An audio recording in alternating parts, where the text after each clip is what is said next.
Our text for this morning's message is from Luke 19, verses 1 through 10. Jesus entered Jericho and was passing through it. A man was there named Zacchaeus. He was a chief tax collector and was rich. He was trying to see who Jesus was, but on account of the crowd he could not because he was short in stature. So he ran ahead and climbed a sycamore tree to see him because he was going to pass that way. When Jesus came to the place, he looked up and said to him, "Zacchaeus, hurry, come down, for I must stay at your house today." So he hurried down and was happy to welcome him. All who saw it began to grumble and said, "He has gone to be the guest of one who is a sinner." Zacchaeus stood there and said to the Lord, "Look, half of my possessions, Lord, I will give to the poor. And if I have defrauded anyone of anything, I will pay back 4 times as much." Then Jesus said to him, "Today salvation has come to this house, because he too is a son of Abraham. For the Son of Man came to seek out and to save the lost." May God bless this reading of the word. Jesus was on his way to Jerusalem and to the cross when he entered Jericho that day. It was his last journey through Palestine in this life, the journey from Capernaum to Jerusalem. At the ancient ford in the Jordan River where Joshua had led the Israelites to safety centuries earlier, Jesus crossed the Jordan and arrived in Jericho. And scholars tell us that it was a city that was much changed since Old Testament times. Jericho was no longer the fortified city of old Canaan, shut up behind its walls. In Jesus' day, Jericho was an important commercial center. There were groves of balsam growing all around, and date palms as well. An amphitheater had been cut into the hillside, and we are told that magnificent fountains played in beautiful gardens in Jericho. It was a center of pagan culture and commerce there in the middle of Palestine. The Gospel of Luke simply tells us Jesus entered Jericho and was passing through. But while passing through, Jesus encountered a man whose job had cut him off from his neighbors and from his faith. Verse 2 tells us a man was there named Zacchaeus. He was a chief tax collector and was rich. There would have been a great deal of wealth to tax in that district of Jericho. We know, if we're honest, nobody really likes taxes, but in Jesus' time, the system was particularly set up for injustice and abuse. A tax collector such as Zacchaeus had bid on the right to collect a certain sum annually for the area under his control and then hand it over to the Romans. And anything over that amount that he collected, which he could collect, would be his profit. That was a time, of course, when not many people could read, and there were no television announcements or websites to inform people of their rights, what limited rights they did have. So it's not difficult for us to imagine how it was that Zacchaeus, the tax collector, acquired his wealth. It was at the expense of his working neighbors.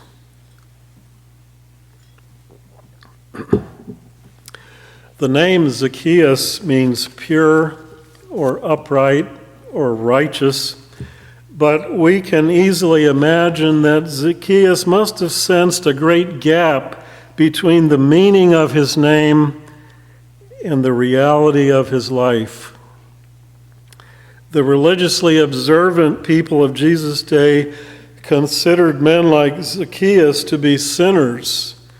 They were collaborators with the Roman occupying power, and they were greedy. People like Zacchaeus were outside the circle of God's grace, cut off from the family of faith, many believed. Luke tells us very little about this man. We learn that his name meant upright, and he was a chief tax collector, and he was wealthy, and he was short of stature. But on that day, perhaps the most important thing about Zacchaeus was he wanted to see who Jesus was. If we use our imaginations, we can easily picture this man running past the crowd, exerting himself to climb into one of the sycamore fig trees which lined the road. We can imagine Zacchaeus hanging on to one of these branches, perched about eye level perhaps, maybe in the midst of the almost worthless fruit, which was sometimes the food of the very poor in that time. But when Jesus reached that spot, he looked up and said, well, we know what he said, but imagine all the things that Jesus could have said but did not say. Maybe you learned the children's song about Zacchaeus in Sunday school. When our daughter was about 18 months old, she was in the toddler class at the church where we were serving, and she came home from church one day kind of chanting something or other we couldn't quite make out. She was shouting, "Doggy das, we do man! Doggy das, we do man!" And we said, what is she talking about? We couldn't recognize the tune and make sense of the words. And then we looked through her Sunday school papers and we saw that the lesson had been on Zacchaeus that day. And we said, "Oh, you talked about Zacchaeus today." And she said, "Doggy das, we do man." Zacchaeus was a wee little man. A wee little man was he. He climbed up in the sycamore tree for the Lord he wanted to see. And as the Savior passed that way, he looked up in the tree and he said, "Zacchaeus, come on down, for I'm going to your house today." And I'm sure we all learned the motions that go with that at one point. I have sung this song with children so many times over the years that it's sometimes difficult to recapture the drama of the scene in Jericho that day. Can we sense the depth of Zacchaeus' need for a change in his life? That song, which describes this rich tax gatherer as a wee little man, is almost like the taunts that the townspeople must have hurled at this one whom they called sinner. It makes Zacchaeus seem smaller than life somehow, doesn't it? We can imagine that this man whose stature was smaller than average had an aching loneliness that was larger than most. I wonder what may have passed through Zacchaeus' mind that day as Jesus' eyes met his own. Perhaps he wondered in that instant before Jesus spoke, "What do you want from me, Jesus?" Many have attempted to answer that question over the years by reducing the Christian life to a set of rules. For some, it may be expressed in a long list of don'ts. Don't do this, don't do that, don't do the other thing. And in some churches, Christians are characterized more by what they do rather than by what they don't do than by what they do. What does Jesus want from us? Here in the second half of 2024, some of us may be ready to hear that question. What ought I to do as a person who wants to be faithful and serious about following this Jesus of Nazareth in the 21st century here in the United States? What do you want from me, Jesus? In today's story, Zacchaeus was on the outside looking in. The righteous people blocked his view of Jesus that day. Our text seems to question us this morning. Do our own lives point toward the God of all compassion, or do we sometimes unwittingly stand in the way of those seeking to experience the reality of God's forgiveness and new life? We know, of course, that no physician would prescribe the same medicine for every one of their patients. Each prescription is suited to the need of the particular patient, and so it is with Jesus, the great physician. To Nicodemus, Jesus said, "You must be born again." To the rich young ruler, Jesus said, "Go, sell all that you have, give it to the poor, and then come follow me." To another seeker who wanted to leave everything and follow Jesus, the Master said, "Go back to your friends and family." To the woman caught in adultery, Jesus said, "Does no one condemn? Neither do I, but go and sin no more." To the fisherman he challenged, "Follow me, and I will make you fishers of men." To the woman at the well he asked, "Give me a drink, and bring your husband." Jesus dealt with individuals at the points of their greatest need. To Zacchaeus he might have said, "Listen, you fat cat tax collector, clean up your act. Give away all that you have, and then sin no more, and then you may apply for a position with me and my team." He could have said that, but he did not. Jesus met Zacchaeus at the point of his loneliness that day and challenged him with these words, "Zacchaeus, hurry and come down, for I must stay at your house today." Jesus invited himself to dinner at Zacchaeus' house. To this outsider, this man whom others called sinner, Jesus was holding open the door to belonging. We may ask the question for ourselves, what do you want from me, Jesus?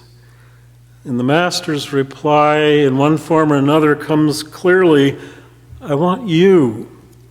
Luke's gospel tells us that Zacchaeus climbed down from the tree that day and responded to Jesus' invitation with great joy. If there have been times in your life when you felt cut off from God and others, perhaps you can imagine Zacchaeus' joy at finding that he was acceptable to Jesus just as he was. Did you notice that Jesus did not invite Zacchaeus to follow him? Instead, Jesus invited himself to his home for dinner. Jesus challenged Zacchaeus to let him come in to his home, the home of a tax collector. Jesus challenged Zacchaeus to allow himself to be found. And the response was one of joy, which was expressed in a pledge of his wealth. Zacchaeus' first act in the fullness of his joy was to offer a pledge. Listen again to verse 8. Zacchaeus stood there and said to the Lord, "Look, half of my possessions, Lord, I will give to the poor, and if I have defrauded anyone of anything, I will pay back 4 times as much." Jesus never said to Zacchaeus, "If you want to be my follower, you must make a pledge of a certain percentage of your income." But when Jesus enters a home or a life or a business, things will change somehow. The joy at being found when lost is a theme that runs throughout the Gospel of Luke.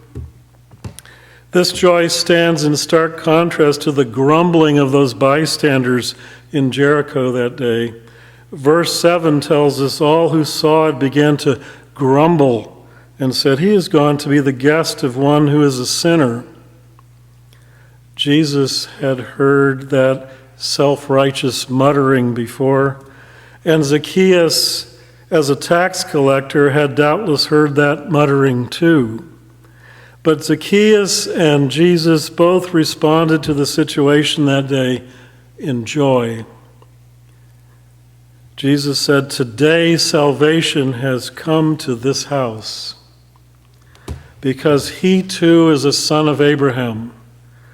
For the Son of Man came to seek out and to save the lost."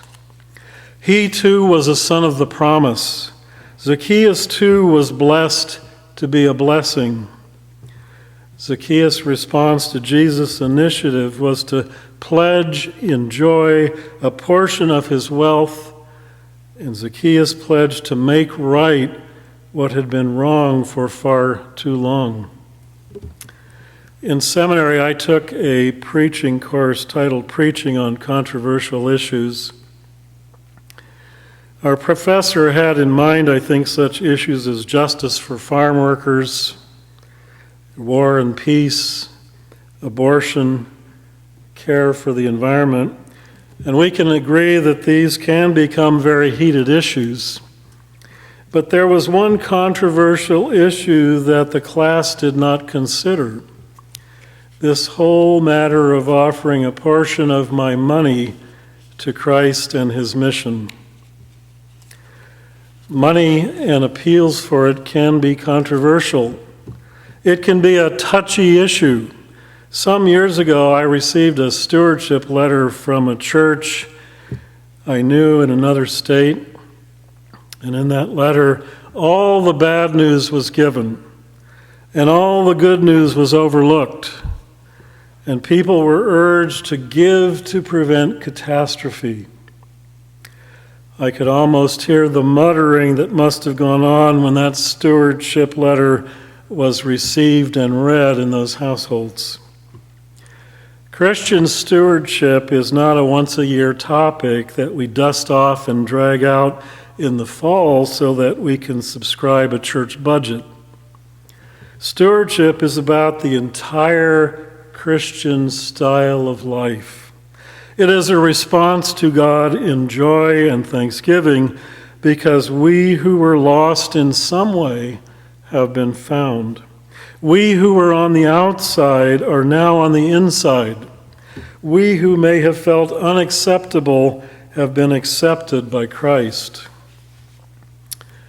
In a few weeks, we're going to be asking for pledges of time and money to support the mission of Christ through this congregation. But 52 weeks of the year, we are called to support Christ's mission joyfully.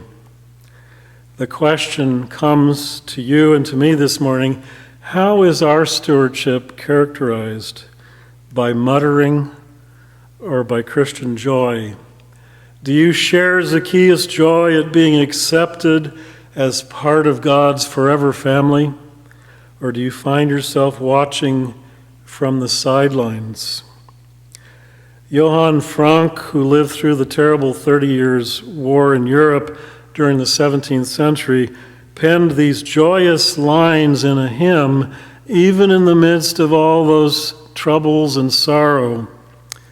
Flee, dark clouds that lower, for my joy bestower, Jesus enters in. Joy from tribulation, hope from desolation, they who love God win. Our text questions us this morning: what do you want from me, Jesus? Then as now, the response is, my friend, I want you. We're told that Zacchaeus welcomed Jesus with great joy that day. How will we respond? Let's live with that question this week. Amen.